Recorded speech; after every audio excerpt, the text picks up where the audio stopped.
Hello అండి, అందరికీ నమస్తే. ఈరోజు వీడియో వచ్చేసేసి ఇదిగోండి, ఇదేంటో తెలుసు కదా, అది ఎక్కువ మందారాల చెట్లకి వీటికి ఎక్కువ వస్తుందండి. ఇది ఆల్రెడీ నేను ఒక తడవ చేస్తున్నాను. మళ్ళీ మీకు ఎవరైనా కొత్త సబ్స్క్రైబర్స్ ఎవరైనా చూస్తుంటారు కదా, వాళ్ళ కోసం ఈ వీడియో అనేది అప్లోడ్ చేస్తున్నానండి. ఇలా నల్లటి ఆకులు ఇలా వస్తున్నప్పుడు కూడా మనం చెట్టుకి ఏమి ఇస్తే ఏమి తగ్గిపోద్ది ఏంటనేది కూడా చూపిస్తే, ఇది బంకపేను అని కూడా అంటారండి. అంటే బంకపేను లాగా వస్తుంటుంది. ఇదిగోండి, ఇలా మొత్తం ఎలా చేసుకోవాలి ఏంటి ఈజీగా ఇంట్లో ఉన్న వాటితో కూడా చూపిస్తానండి. ఇదిగోండి, ఇలాంటివన్నీ మనం తీసేసుకోవాలండి. మనం చేత్తో కూడా రఫ్ చేసేసుకోండి. ఇలా చేత్తో ఉంటే, లేదంటే ఇది ఎలా చేసుకోవాలి ఏంటనేది కూడా చూపిస్తాను. మీరు ఒక క్లాత్ తీసుకొని క్లాత్ అయినా ఇలా మొత్తం రబ్ చేసేసింది. క్లాత్ తీసేసుకొని టిష్యూ పేపర్ కానీ ఏదైనా ఉంటుంది కదా, అది తీసేసుకొని మొత్తం ఇలా చేత్తో టిష్యూ పేపర్ తీసేసి ఇలా మొత్తం తీసేసింది. ఇలా చేస్తే కూడా మొక్క అనేది అంటే తగ్గిపోద్ది తొందరగా పోవడానికి. పక్కదానికి రాకుండా ఉండేదానికి కూడా మనం చేసుకోవచ్చండి. ఈజీగా రిమూవ్ చేసేసుకుంటే మళ్ళీ పక్కదానికి కూడా రాదు.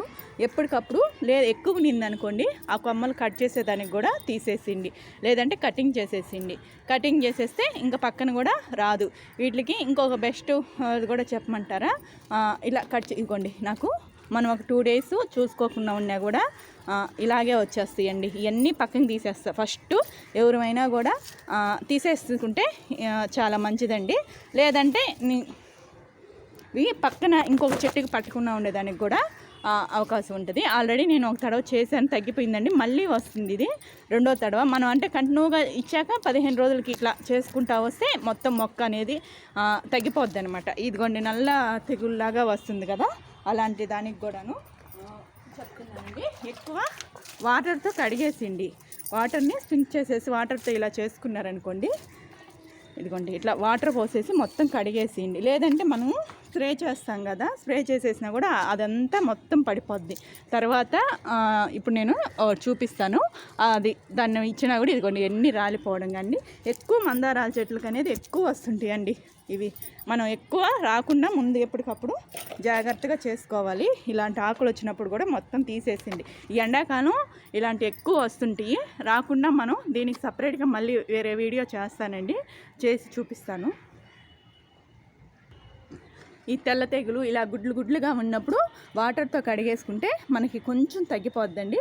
లేదంటే కట్ చేసేసిండి, మీరు ఇంచుమించు కట్ చేసేసిండి, ఎక్కువ కటింగ్ అయినా చేసేసిండి. కటింగ్ చేస్తే కూడా తగ్గిపోతాయండి. మనం అన్నం గంజి కానివ్వండి, లేదంటే పిండి గంజి, మనం బట్టలకు గంజి దాంతో కూడా చాలా బాగా తగ్గిపోతాయండి. మెయిన్ ఫస్ట్ మనం చేత్తోనే ఇలా తీసేసేసి స్ప్రే చేసి వాటర్తో కడిగేసేస్తే ఇగోండి, ఇలా వాటర్తో మొత్తం కడిగేసేసాక ఇగోండి, ఈ ఆకులు మొత్తం ఇలా మొత్తం తీసేసిండి. లేదంటే కొమ్మలైనా కట్ చేసేసిండి. కటింగ్ చేస్తే కూడా పర్వాలేదండి, మళ్ళీ ఇగులు పెట్టుకొనైనా చెట్టు వస్తుంది. మనం ఏమి ఇబ్బంది లేదు. పూలు పూయాలనే కాదు కదా, అవి ఫస్ట్ పక్కదానికి రాకుండా చూసుకోండి. మనం ఎక్కువ ఈ సమ్మర్లో ఎక్కువ వస్తాయండి ఇలాంటి తెగుళ్ళు అనేటివి, ఎక్కువ వస్తుంటివి. ఇలా ఈజీగా ఎలా చేసుకోవాలనేది చెప్తున్నానండి, మీకు ఈజీ పద్ధతిలో చూపిస్తున్నాను. చాలామంది ఎండిపోతాయి కూడా అండి, చాలామంది కూడా చెప్తుంటారు. ఆ తెగులు వస్తే మొక్క అనేది కూడా చాలా వరకు ఎండిపోద్దండి, చెట్టు కూడా చచ్చిపోద్ది. ఎందుకనంటే ఆ తెగులు అలాంటిది. ఆ తెగులు రాకుండా మనం ఒక కొమ్మకు వచ్చినప్పుడే కొంచెం కేర్ తీసుకొని మనం ఇలాంటివన్నీ ఇంట్లో చేసుకోవడం. ఫస్ట్ టిప్స్ చెప్తున్నాను కదా, వాటర్ వేసి కడిగేసేసుకోవడం, చేతితో టిష్యూ పేపర్ తీసేసి ఇలా తీసేస్తే మొత్తం అనేది అది చాలా వరకు తగ్గిపోద్దండి. ఇగోండి, వాటర్ పోసేసి ఇలా రిమూవ్ చేసేస్తా. లేదంటే మనం స్ప్రే చేసుకునే వాటితో కూడా వాటర్ అలా కొట్టేస్తే కూడా మొత్తం పడిపోద్దండి. ఇగో చూడండి, నేను ఎక్కువ ఉన్న కాడ కట్ చేసేస్తున్నానండి, ఇలా తీసేస్తున్నాను. ఎక్కువ ఉన్న కాడ, ఎందుకంటే ఇలా తీసేస్తే పక్కన ఇంకా రాకుండా ఉంటుంది. కట్ చేసి దూరంగా పడేయండి. ఎక్కువ ఉండేవాళ్ళు ఏం చేస్తారంటే పడేసేదానికి ట్రై చేయండి, ఏం ఇబ్బంది లేదు. ఇగోండి, ఇలా మొత్తం వాటర్ పోసేసి కడిగేస్తుంటాను. ఇలా వాటర్ పోసేసామనుకోండి చాలా వరకు తగ్గిపోద్దండి. ఇగోండి ఇలా చూడండి, మొత్తం ఇలా అనేస్తే చాలా వరకు మొత్తం తగ్గిపోయేదానికే. మనం ఎక్కువ మనం ఫస్ట్ స్టార్టింగ్ స్టేజ్లో అంటే చూడకుండా అట్లా వదిలేసినప్పుడు ఎక్కువ ఉన్నప్పుడు ఇలా కట్ చేయడానికి రండి. స్టార్టింగ్ స్టేజ్లో ఉన్నప్పుడు ఏం చేస్తారంటే స్టార్టింగ్ స్టేజ్లో ఉన్నప్పుడు కొంచెం అప్పటికే తీసేసుకోవడం, కడిగేసి ఏమన్నా లిక్విడ్ కానీ మనం బట్టల సోప్ ఉంటుంది కదా అది కూడా చాలా బాగా పనిచేస్తుందండి. ఇప్పుడు ఏమి ఇస్తాను ఏంటి కూడా చూపిస్తారండి. ఇదిగోండి, ఇది నైటు అన్నం మిగిలిపోద్ది కదా, మిక్సీకి వేసేసుకొనైనా లేదంటే ఒక 3 days అలాగే పెట్టేసేసింది. ఇలా కొంచెం వాటర్ వేసేసి తేరు పట్టేసుకున్నాక ఇలా నేను అంటే స్ప్రే చేసుకోనండి. ఇలా ఖాళీ బాటిల్ ఉంటాయి కదా, వాటర్ మన కూల్ డ్రింక్స్ బాటిల్ అలా తెచ్చుకున్నప్పుడు ఇవి పడేయకుండా ఇలా హోల్స్ వేసేసుకుంటానండి. ఇలా హోల్స్ వేసేసుకొని ఈ వాటర్ని మనం ఇదిగోండి, ఇది ఇది 1/2 లీటర్ డబ్బా అండి. ఈ 1/2 లీటర్ డబ్బా వరకు ఫిల్ చేసుకుని ఇంకా వాటర్ కూడా ఎక్కువ పోయినండి, 1/2 లీటర్ వరకు పోసాను. ఈ 1/2 లీటరు మనం స్ప్రే చేసేసుకుంటాం అనమాట. ఇది ఈజీగా మన ఇంట్లో అన్నం మిగిలిపోయినా కూడా పడేయకుండా ఒక దాంట్లో వేసి పెట్టి ఒక 2 days 3 days ఉంచేసాక అలా స్ప్రే చేసినా కూడా, ఎందుకంటే అది ఒక అట్టలాగా కట్టుకొని ఇంక మళ్ళీ ఆ ప్లేస్లో ఇంకా మనకు ఆ తెగులు అనేది కూడా రాదండి. చూపిస్తాను ఇప్పుడు ఎట్టిస్తాను.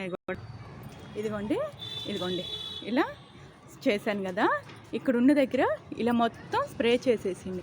మొత్తం పైనుంచి ఇదిగోండి ఇలా మొత్తం అండి ప్రతిదీ. అది ఎండిపోయాక ఏంటంటే అట్టలాగా ఉంటుంది అనమాట. ఇలా మొత్తం ఇదిగోండి ఇలా మొత్తం స్ప్రే చేసేసిండి. ఎక్కడెక్కడ ఉందో ఆ తెగులంతా ఇలా కొట్టేసిండి. అన్నం ఈజీ పద్ధతి కదండి. మన ఇంట్లో ఎప్పుడు అన్నం అనేది ఉంటుంది కదా, ఒక 2 days ఇలా పెట్టేసేసుకొని ఇలా చేశారనుకోండి, మీకు అలాంటి తెగులు అనేటివి చాలా వరకు తగ్గుతాయండి. చాలా వరకు కంట్రోల్ కూడా అవుద్ది. ఆర్గానిక్ పద్ధతిలో చేసుకునే వాళ్ళకి చెప్తున్నాను. ఇదిగోండి ఇలా మొత్తం బాగా తడిచేటట్టు కొట్టండి, ప్రతిదీ తడిచేదాకా కొట్టండి. ఇదిగోండి బాగా తడిచేటట్టు కొట్టుకోండి. అది మంచి ఎండ టైంలో చేశారనుకోండి, ఆ ఎండకి ఏంటంటే అట్టలాగా ఎండినట్టు వచ్చేస్తుంది మొత్తం. అది ఊడొచ్చి పెచ్చులుగా ఆ గుడ్డు కూడా చచ్చిపోద్దండి. ఈజీ పద్ధతి అండి, ఎవరైనా చేయొచ్చు ఈ పద్ధతి, ఈజీగా చేసుకోవచ్చు. ఇదిగోండి మొత్తం ఇలా బాగా తడిచేటట్టు కొట్టండి. ఇలా ప్రతి కొమ్మకి ఎక్కడెక్కడ ఉందో మొత్తం కొట్టేసింది. ఎక్కువ ఉండేవాళ్ళు కట్ చేసేసింది, తక్కువ ఉండేవాళ్ళు ఏంటంటే ఇలా వారానికి కానివ్వండి, వారంలో ఒక 2 రోజులు చేయండి, అమ్మినా చేసేసిండి. ఇది అనేది చాలా వరకు కంట్రోల్ అవ్వద్దండి, చాలా బెస్ట్గా పనిచేస్తుంది. ఎవరైనా కూడా ఈజీగా, నేను ఆల్రెడీ పాత వీడియోల్లో కూడా చూపిస్తున్నానండి, ఆల్రెడీ పెట్టున్నాను కూడా. కొత్త సబ్స్క్రైబర్స్ కోసం, కొత్తగా వచ్చిన వాళ్ళు చూస్తుంటారు కదా, అలాంటి వాళ్ళకి ఇట్లాంటి ప్రాబ్లమ్స్ తెలియని వాళ్ళ కోసం మళ్ళీ ఈ వీడియో అనేది చేస్తున్నానండి. ఇది ఈజీగా నైట్ టైం మనకు అన్నం మిగిలిన ఎప్పుడైనా కూడా ఒక 2 days ఇలా చేసి పెట్టేసుకొని మొక్కలకి అనేది ఇచ్చారనుకోండి, ఇట్లా ఈ మందారం చెట్టుకి, పిండి నలుగు వాటికి మామూలుగా అన్నం మిగిలినా కూడా పడేయకుండా కూడా, అది ఆల్రెడీ కూడా వీడియో చేసి పెట్టున్నాను ఎలా ఇవ్వాలనేది. తర్వాత అది ఒక ఎండ టైంలో ఇచ్చారనుకోండి, ఇదంతా ఎండ టైంలో ఇచ్చారనుకోండి, ఆ ఎండకి ఏంటంటే ఇట్లా పెచ్చులుగా ఊడొచ్చేస్తుంది అనమాట పక్క రోజుకి. ఇంకా అదంతా తెగులు అనేది చాలా వరకు కంట్రోల్ అయిపోద్దండి. తెగులు ఇంకా అక్కడ ఆ ప్లేస్లో రాదనమాట. ఆ గుడ్డు కూడా చాలా వరకు తగ్గిపోద్ది. చేత్తోనే ఇలా అనేసేసారనుకోండి, చాలా మంచి రిజల్ట్స్ వస్తాయండి. ఎవరైనా కూడా తెలియని వాళ్ళు ఇలా అన్నంతో ఇలా చేసి చూపిస్తున్నానండి. ఈజీగా ఎవరైనా కూడా చేసుకోవచ్చు కదా, ఈజీ పద్ధతిలో చూపిస్తున్నాను.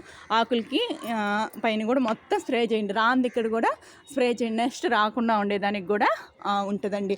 ఎక్కువ ఈ సమస్య ఎండాకాలమే ఎక్కువ మందారాలకి ఎక్కువ వస్తాయి. వర్షాకాలం అంటే రాదండి, వర్షాలు పడుతుంటే పెద్దగా మనం పడినప్పుడు కూడా కారిపోతూ ఉంటాయి.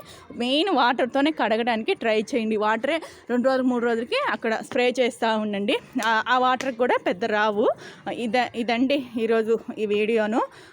నచ్చితే లాస్ట్ వరకు చూడండి, లైక్ ఇవ్వండి, షేర్ ఇవ్వండి. ఈజీ పద్ధతిలో చూపిస్తున్నాను మీకు ఈ వీడియోస్ కూడాను, చాలా మంచి రిజల్ట్స్ కూడా వస్తుంది. ఇదండి ఇవాళ వీడియో. నచ్చితే ఒక లైక్ ఇవ్వండి, షేర్ ఇవ్వండి, సబ్స్క్రైబ్ చేసుకోండి. ఈజీ పద్ధతి చూపించాను కదా, అదండి మిగిలిపోయిన అన్నంతో కూడా మనం ఇంత మంచిగా చేసుకోవచ్చు అనేది చెప్తున్నానండి. ఏది వేస్ట్ చేసుకోబడలేదు, వంటింట్లో దొరికేటివే మనం ఇలా మంచిగా మొక్కలకి హెల్తీగా గ్రో చేసుకోవచ్చు. ఇట్లా బెస్ట్ మళ్ళీ ఇలాంటి పిండి నలుగొట్లకి కూడా ఇంకో బెస్ట్ చెప్పమంటారా, గంజి కూడా ఉంటుంది కదా, గంజి కూడా పడేయకుండా ఇలా స్ప్రే చేసినా కూడా గంజితో కూడా చాలా వరకు తగ్గుతాయండి. ఆ గంజికి కూడా ఎందుకంటే ఎండిపోయాక చల్లారిపోయి గంజి ఉంటాయి కదా, ఆ గంజి పైన ఇలా స్ప్రే చేసినా కూడా తెచ్చి ఆ మొత్తం అలా పెచ్చులు లేదంటే మనం బట్టలు గంజి పిండి ఉంటుంది కదా, ఆ పిండితో కూడా చేస్తే కూడా ఆ పిండి ఇంకా బాగా బెస్ట్ రిజల్ట్స్ వస్తాయి. అంత ఓపిక్గా టైం లేని వాళ్ళు అన్నంతో చేసుకోండి. గంజి కన్నా అన్నం బాగా బెస్ట్ పనిచేస్తుంది. అది కూడా అట్నట్లుగా అతుక్కున్నట్టు వచ్చేసి ఆ తెగులు అనేది చాలా వరకు తగ్గిపోద్దండి. మనం ఇచ్చిన దగ్గర ఇంకా ఆ తెగులు అనేది రాదు. పక్కన రాకుండా మనం కొంచెం స్టార్టింగ్ స్టేజ్లో ఉన్నప్పుడే ఇలా చేసుకొని చూపించామనుకోండి, చాలా వరకు తగ్గిపోద్ది. ఫస్ట్లోనే మనం కంట్రోల్ చేసుకోవాలి. మనం 2 days 3 days చేసుకోకుండా కూడా అది ఎక్కువ అయిపోతుంది అనమాట. అదండి ఈరోజు ఈ వీడియో.